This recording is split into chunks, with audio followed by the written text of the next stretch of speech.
Hello friends, कैसे हैं आप। आपका एक बार फिर से हमारे YouTube channel hi fi education पर स्वागत है। मैं संगीता दलाल आपके लिए लेकर आई हूँ आज का टॉपिक डायबिटीज या मधुमेह। डायबिटीज होता क्या है? डायबिटीज पाचन संबंधी एक रोग है जिससे कि हमारे जो ब्लड है, जो रक्त है, उसमें शुगर का लेवल बढ़ जाता है।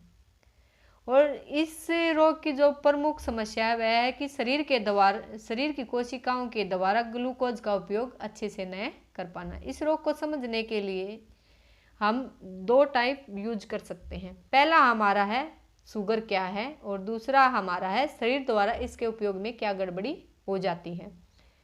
तो ग्लूकोज क्या है अथवा शुगर क्या है? जो कार्बोहाइड्रेट हम भोजन के रूप में ग्रहण करते हैं वह ग्लूकोज में चेंज हो जाता है और आंतों द्वारा अवशोषित कर लीवर में या यकृत में चला जाता है। आवश्यक मात्रा में रक्त के माध्यम से यह संपूर्ण शरीर में फैल जाता है। यही ग्लूकोज संपूर्ण शरीर कोशिकाओं को चलाने के लिए ईंधन का काम करता है। दूसरा, इसके उपयोग में गड़बड़ी कैसे होती है? जो हमारी सेल्स हैं वो ग्लूकोज का सीधा उपयोग नहीं कर सकती। ग्लूकोज सेल के अंदर इंसुलिन नामक हार्मोन की हेल्प से पहुंच पाता है। यदि इंसुलिन न हो तो हमारी सेल्स ग्लूकोज का यूज नहीं कर पाएंगी। और जो ग्लूकोज का चयापचय है वो किस पर डिपेंड करता है? इंसुलिन हार्मोन पर। ये जो हार्मोन है ये पैनक्रियाज ग्लैंड से रिलीज होता है। जब हमारी जो पैनक्रियाज ग्लैंड तनावावस्था में होती है या रुग्ण अवस्था में होती है तो इंसुलिन हार्मोन का उत्पादन घट जाता है, जिससे कि कोशिकाएं ग्लूकोज को ग्रहण नहीं कर पाती और ब्लड में शुगर लेवल बढ़ जाता है। अब डायबिटीज के कारण क्या हो सकते हैं? यौगिक क्रिया विज्ञान में डायबिटीज के दो अंतर संबंधी कारण माने गए हैं। पहला है हमारी अनियंत्रित जीवनचर्या और दूसरी है हमारी आनुवांशिकता। पहले में हमारा क्या आ जाएगा? अनियंत्रित जीवनचर्या के कारण जो हमारी अत्याधिकता है उससे हमारी जो पाचन प्रणाली है वो निर्जीव सी हो जाती है। इसमें हमारा आ जाता है मोटापा, अति भोजन, व्यायाम की कमी, शक्कर, मिठाई और चॉकलेट तथा कार्बोहाइड्रेट युक्त पदार्थों का भोजन में अत्यधिक प्रयोग करने से बढ़ते हुए शुगर लेवल को नियंत्रित करने के लिए पैनक्रियाज को अधिक इंसुलिन का उत्पादन करना पड़ता है, जिससे यह कार्य प्रणाली मंद पड़ जाती है, जिससे शर्करा लंबे समय तक रक्त में घुली रहती है। इसी अवस्था को उच्च रक्त शर्करा स्तर की अवस्था माना गया है। इसके कारण गुर्दों से अधिक शर्करा छनकर पेशाब में आने लग जाती है। ये पेशाब में अपने साथ जल खींच के ले जाती है, जिससे मरीज को बार बार पेशाब जाना पड़ता है और पानी की कमी के कारण बार बार प्यास लगती है। दूसरा जो हमारा कारण है वो हमारे पूर्वजों से संबंधित है। हमारे पूर्वजों को जीवित रहने के लिए लगातार संघर्ष करना पड़ता था। भौतिक और शारीरिक स्तर पर उन्हें कठिनाइयों से जूझना पड़ता था। अतः इन्हें प्रकृति साइड से इमरजेंसी हार्मोन प्रणाली मिली हुई थी। यह प्रणाली शारीरिक मानसिक रूप से उत्तेजना एवं सामर्थ्य प्रदान करती थी कि वह लड़ सके अथवा भाग सके। आधुनिक मनुष्य में भी वह प्रणाली मौजूद है। विपरीत समय आने पर वह उत्तेजित होती रहती है, लेकिन हमारी आरामपरक जो जिंदगी है, जीवनचर्या है, उसके कारण इसकी भौतिक अभिव्यक्ति नहीं हो पाती। यह हार्मोन प्रणाली, जिसे एड्रिनल ग्रंथि के नाम से जाना जाता है, यह भौतिक रूप से भावनात्मक रूप से लगातार उत्तेजना की अवस्था में रहती है तथा कोर्टिकोस्टेरॉइड हार्मोन, जिसे अब तनाव या स्ट्रेस हार्मोन के नाम से भी जाना जाता है, यह लगातार रक्त में स्रावित होता रहता है।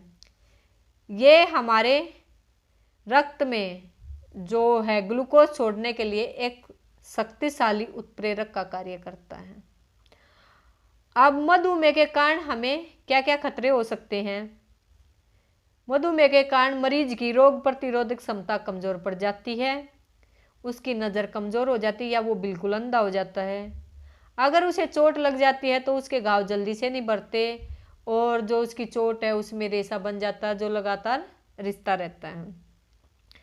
त्वचा के संक्रमण जैसे अनेक रोग, फोड़े, फुंसियाँ आदि होने लग जाते हैं। हृदय रोग, उच्च रक्तचाप, गुर्दे खराब होना, धमनियों का करड़ा पड़ना, नपुंसकता आदि रोग भी डायबिटीज के कारण होते हैं। डायबिटीज के कारण मस्तिष्क तथा अन्य तंत्रिकाओं का चयापचय असंतुलित होने से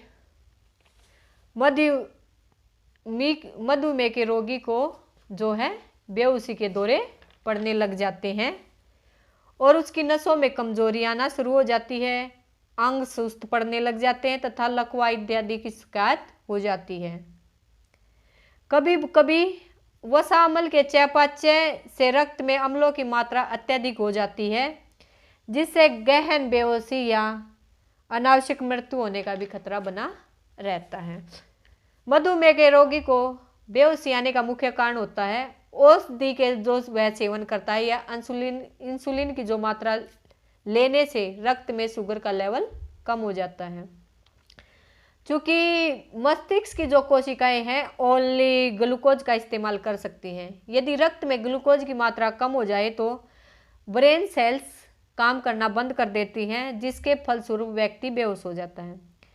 ये सब इसलिए होता है क्योंकि औषधि या इंसुलिन हार्मोन लेने से मनुष्य के सही समय पे भोजन नहीं कर पाता और या असंतुलित भोजन करता है जिससे रोगी का जो है शुगर लेवल एकदम नीचे चला जाता है जिसकी वजह से उसको बेहोशी आनी शुरू हो जाती है, चक्कर आने स्टार्ट हो जाते हैं, घबराहट होती है, अंधेरा महसूस होने लगता है।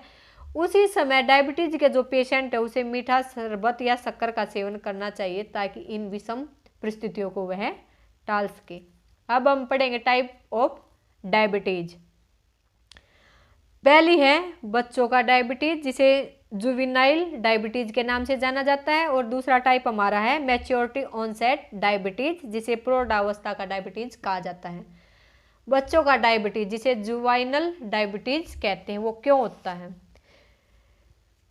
इसमें बच्चों में जो अग्नाशय होता है उसके द्वारा इंसुलिन हार्मोन बनाने की क्षमता पूर्ण रूप से नष्ट हो चुकी होती है। यह आनुवांशिक गड़बड़ी के कारण या किसी वायरल इन्फेक्शन के कारण होता है। यह अत्यधिक कष्टप्रद मानसिक, भावनात्मक या मानसिक आघात के फलस्वरूप भी हो सकता है। इसके रोगी अल्पवयस्क, दुबले पतले, संवेदनशील तथा अधिकतर कुशाग्र बुद्धि संपन्न लोग रहते हैं। बड़ों की अपेक्षा बच्चों में यह रोग बहुत अधिक मात्रा में होता है जिसके कारण वे अल्पायु में ही काल का ग्रास बन जाते हैं। कारण आनुवांशिक कारण, इस बीमारी को हम आनुवांशिक नहीं मान सकते लेकिन जब बच्चा माँ के पेट में होता है तो उस समय बहुत सी प्रॉब्लम्स ऐसी होती हैं जिसकी वजह से ये आनुवांशिकता की तरह ही काम करता है।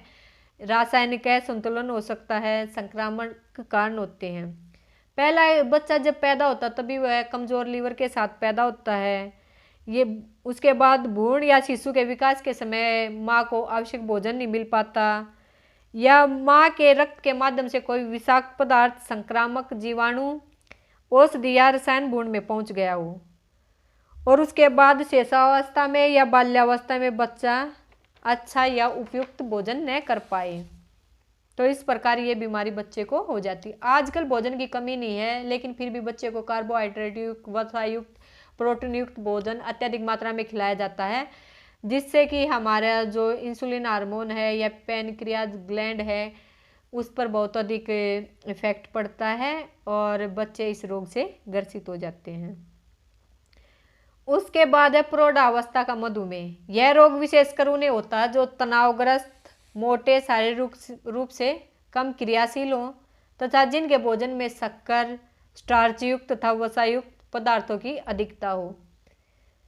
पाचन तंत्र पर पड़ने वाले इस दीर्घकालीन दबाव के फलस्वरूप उसकी क्रियाशीलता में विशेषकर यकृत एवं अग्नाशय की ग्लूकोज नियंत्रण प्रणाली में क्रमिक अवनति होती है। इससे न केवल इंसुलिन उत्पादन प्रभावित होता है बल्कि सभी शारीरिक ऊतक इंसुलिन के प्रभाव से अति संवेदनशील हो जाते हैं। अब हम पढ़ेंगे यौगिक चिकित्सा। आधुनिक एलोपैथी या किसी भी चिकित्सा में डायबिटीज के इतने अच्छे रिजल्ट नहीं आ रहे हैं। पेशेंट को लगातार मेडिसिन दी जा रही है, इंसुलिन के इंजेक्शन लगाए जा रहे हैं, लेकिन ये इस रोग का स्थायी इलाज नहीं है।